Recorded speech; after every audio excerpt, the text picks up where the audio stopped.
everyone! My name is Belle. Today I will be reading you a story. This book takes place during when me and the Beast were just getting to know each other and when he was still a beast. It's called Getting to Know You.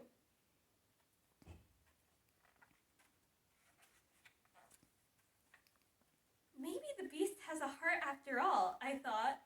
That very day he had rescued me from a pack of wolves in the forest. Even though the Beast was angry with me for having left the castle against his orders, he had chosen to risk his own life to save mine. Maybe I could try a little harder to be his friend, I told myself. He certainly looks harmless now, poor dear.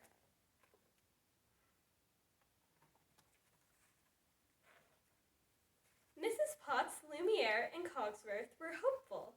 If the Beast and I fell in love, the spell that had turned the castle's inhabitants into household objects would be broken, and they would all be human again. That night, Mrs. Potts went to where the Beast sat brooding in his room. "Master, it's such a chilly night," she began. "How about a nice hot drink in front of the fireplace? I'm sure Belle would love some company." "As long as the company isn't me," the Beast thought with a sigh. "Nonsense, master," replied Mrs. Potts. Reluctantly, the Beast followed.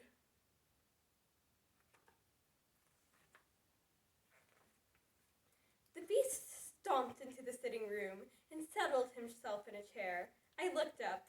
"Good evening," I said. The Beast did his best to smile politely. I went back to my reading until I was startled by a loud slurp. I glanced at the Beast. The Beast quickly stopped drinking and slumped in his chair. Mrs. Potts tried to change the subject. "Why don't you read to us, dearie?"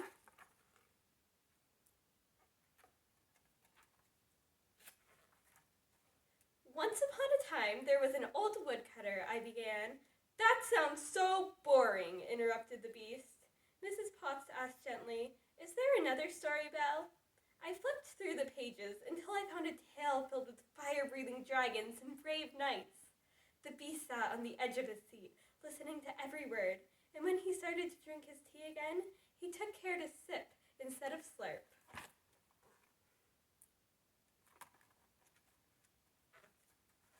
The next day, Lumiere and Cogsworth decided to play matchmakers too. "What a beautiful day for a walk," Cogsworth said after breakfast. "What's the point of taking a walk?" challenged the Beast. "Walking is only useful when you have somewhere to go." But before the Beast and I knew it, we were bundled into winter clothes and herded outdoors. "There's nothing more romantic than a walk in the snow," Lumiere sighed dreamily.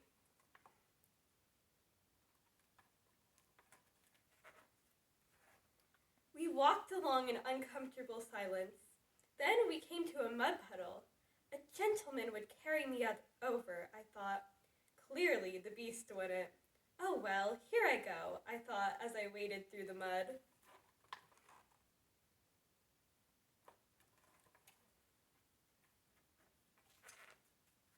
The wind picked up, and all at once it started to snow.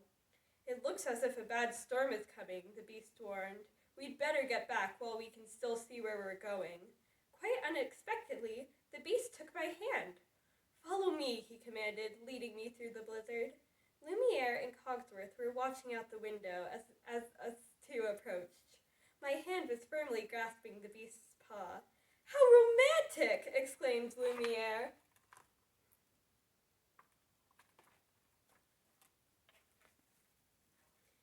"It looks as if you and the master are getting to know each other better," said Mrs. Potts casually as the wardrobe helped me change out of my muddy clothes.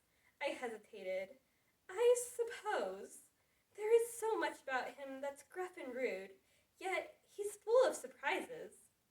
In the meantime, in another part of the castle, the Beast told Cogsworth. "Belle can be rather boring and proper, but then again, she walked through mud without complaining. And she didn't act scared at all when we got caught in the storm. She's kind of surprising."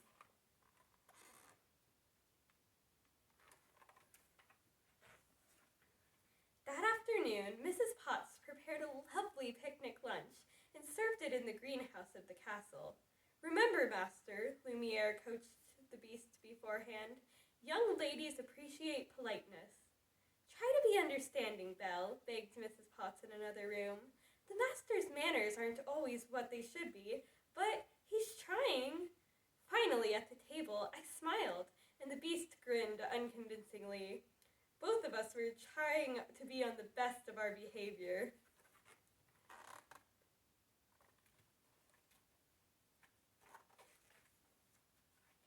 The beast picked up a chicken leg and began to devour it. But after I picked up my napkin and placed it in my lap, the beast hurriedly grabbed his own napkin and did the same. "Isn't this lunch delicious?" I asked. "Mm-hmm," answered the beast, his mouth stuffed with food. Just then, he noticed his napkin on the floor.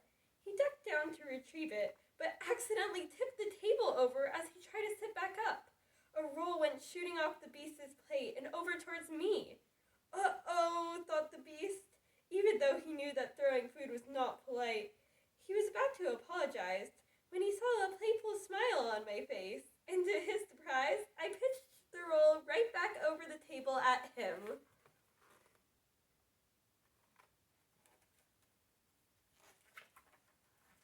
When Mrs. Potts, Lumiere, and Cogsworth came to check on the pair, they couldn't believe their eyes.